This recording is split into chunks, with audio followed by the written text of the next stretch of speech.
وہ جو پانچواں درویش تھا وہ خدا کی تلاش میں نکل آیا تھا۔ جب اس نے دیکھا کہ اس کی بستی پر پتھروں کی بارش ہونے لگی ہے تو وہ گھبرا گیا۔ الفاظ، لہجے، رویے سخت اور بھاری پتھروں کی طرح اس کے دل و دماغ پر برسنے لگے تو وہ گھبرا کر بستی سے دور نکل آیا۔ اب اس کا روزانہ کا یہ معمول تھا کہ وہ بستی سے دور نکل آتا تھا۔ دن کا سارا دن وہ وہاں اکیلے میں گزارتا، لیکن جب وہ شام ہوتے ہی واپس پلٹتا تو شام کے سائے گہرے ہونے لگتے۔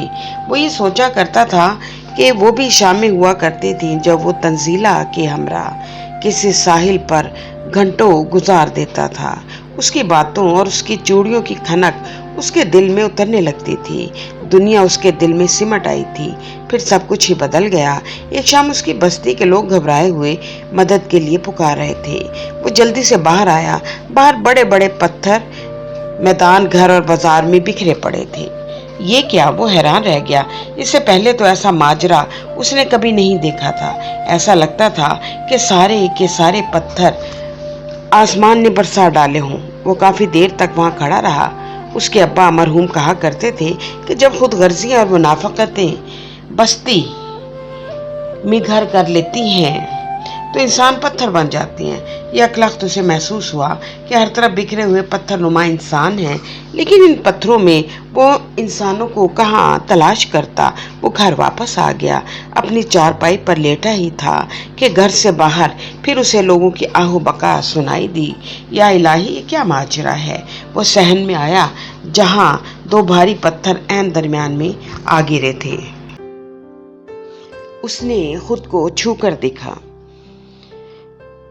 اس کے ہاتھ اور پاؤں تو انسانوں کی مانند تھے۔ اسے یہ وہم بھی کھائے جا رہا تھا کہ اگر وہ تھوڑی دیر اور یہاں ٹھہرا تو عین ممکن ہے وہ بھی پتھر کا ہو جائے۔ اس نے بڑی بڑی مذہبی کتابیں پڑھ رکھی تھیں جن کا نچوڑ یہی تھا کہ بستی کو پتھر ہونے سے بچانے کے لیے خدا کی تلاش ضروری ہے، لیکن وہ خدا کو کہاں تلاش کرے؟ اس نے بہت سوچا۔ آخر اس نے فیصلہ کیا کہ وہ شمال کی طرف نکل جائے گا، لیکن ابھی وہ نکلا ہی تھا کہ اس کی ملاقات ان چاروں سے ہو گئی۔ جس وقت وہ ان چاروں سے ملا تو ان کی کوئی پہچان نہ تھی۔ وہ اپنی شناخت کھو بیٹھے تھے۔ ان کو بس اتنا یاد تھا کہ وہ ایک دوسرے کو نمبر 1، 2، 3 اور 4 کے حوالے سے پہچانتے ہیں۔ وہ سب کے سب مسافر تھے۔ کوئی روشنی کی تلاش میں نکلا ہوا تھا، کوئی ذات کے اندر کا مسافر تھا، کوئی خوشی کی تلاش میں نکلا ہوا تھا اور کوئی غم کو بہت دور چھوڑ کر یہاں آ گیا تھا۔ وہ جو خدا کی تلاش میں نکلا ہوا تھا وہ یہاں آ کر نمبر 5 بن گیا تھا۔ انہوں نے کتنا عرصہ اکٹھے گزارا، لیکن کوئی بھی اپنا مقصد حاصل نہ کر سکا، یہاں تک کہ ایک نے تو سفر کی صعوبتوں سے گھبرا کر واپس جانے کی بھی ٹھان لی تھی۔ اب وہ 4 رہ گئے تھے۔ اب ان کے لیے سفر کی سمت متعین کرنا آسان ہو گیا تھا۔ وہ جو خدا کی تلاش میں نکلا ہوا تھا اس نے اگلے دن سب کا راستہ متعین کیا اور کہا کہ بھائیو، ہم میں سے ہر کوئی شمال، جنوب، مشرق اور مغرب کی طرف جائے گا۔ دیکھو بھائی، دنیا گول ہے۔ اگر ہم مل گئے تو اپنا اپنا احوال بتائیں گے، لیکن اگر نہ مل سکے تو فی امان اللہ۔ اور پھر سب کے سب اپنی اپنی منزلوں کی طرف چلے گئے۔ وہ جو خدا کی تلاش میں نکلا تھا وہ مشرق کی طرف چل پڑا۔ نہ جانے کتنی لمبی مسافت طے کرنے کے بعد اسے تھکاوٹ کا احساس ہوا۔ وہ تو صحرا سے گزر رہا تھا، دور دور تک پانی کا نام و نشان تک نہ تھا۔ کیا خدا کو پانے کا راستہ بہت مشکل ہے؟ اس نے اپنے تھکے ہوئے گرد آلود پاؤں کی طرف دیکھا۔ اس کے ہونٹوں پر پیاس کی وجہ سے چھالے بن گئے تھے۔ اسے تنزیلہ یاد آ گئی جو کچی مٹی کی سراہی سے پانی کا گلاس بھر کر اسے دیتی تو اس کے لبوں میں جیسے جان پڑ جاتی تھی۔ تم تو دنیا میں جنت ہو میرے لیے، وہ اسے کہتا اور وہ مسکرا دیتی۔ پانی کا خیال آتے ہی اس کی پیاس اور بڑھ گئی۔ وہ تھکاوٹ اور پسینے سے شرابور تپتے صحرا میں ادھر ادھر دیکھنے لگا، لیکن دور دور تک تپتی دھوپ نے اس کا حوصلہ شکستہ کر دیا۔ اس نے ایک نظر آسمان پر ڈالی اور بولا، اے رب، میں تو تیری تلاش میں نکلا ہوا گناہ گار بندہ ہوں۔ تو اپنی طرف میرا سفر آسان بنا۔ یکایک موسم میں تبدیلی آئی اور آسمان پر گہرے بادل چھا گئے۔ موسم کیا تبدیل ہوا، اس کے دل کا موسم بھی تبدیل ہو چکا تھا۔ اسے محسوس ہوا کہ اس نے خدا کی قربت کو کسی حد تک پا لیا ہے۔ اور پھر یکدم موسلا دھار بارش شروع ہو گئی۔ بارش کی ٹھنڈی بوندوں نے اس کے جسم میں توانائی اور چستی پیدا کر دی تھی۔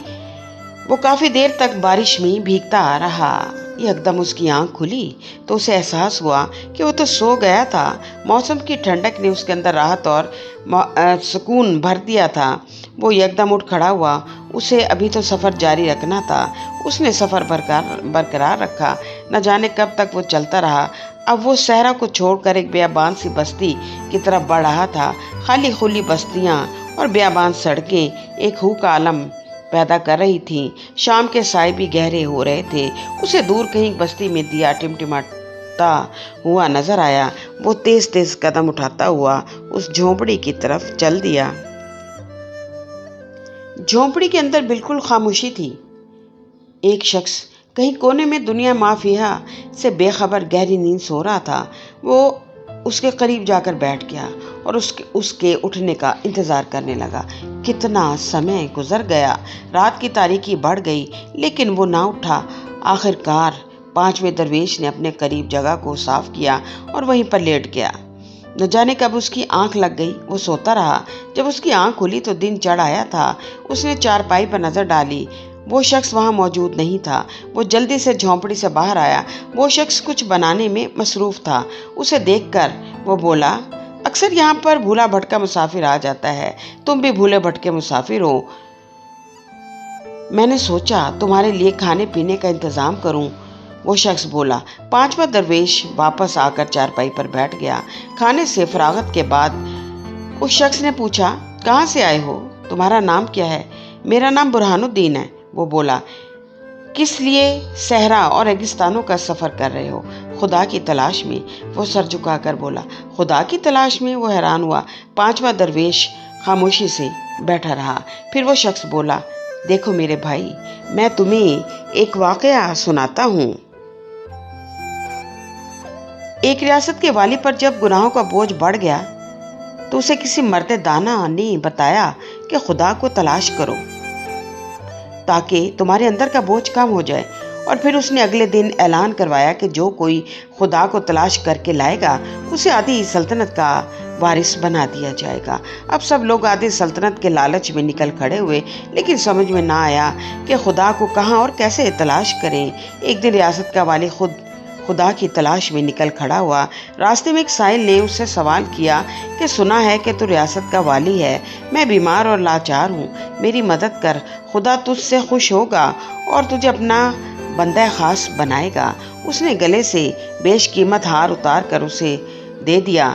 پہلی بار اسے احساس ہوا کہ اس کے دل کو جو سکون ملا ہے وہ اس سے قبل اسے کہیں نہیں ملا تھا۔ پھر وہ واپس آ گیا اور اس نے اعلان کیا کہ جو کوئی ضرورت مند ہے دربار میں حاضر ہو۔ اور پھر تانتا بند گیا۔ ایک دن والی کو محسوس ہوا کہ اس کا پتھر کا وجود ٹوٹ کر ایک نیا انسان نکل رہا ہے اور پھر وہ بہت بڑا ولی بن گیا۔ دیکھو برہان الدین، تمہارا سفر تو رائے گاں گیا، تم نے اپنے دل میں تو جھانکا ہی نہیں، وہ تو دل کے اندر جگہ بناتا ہے۔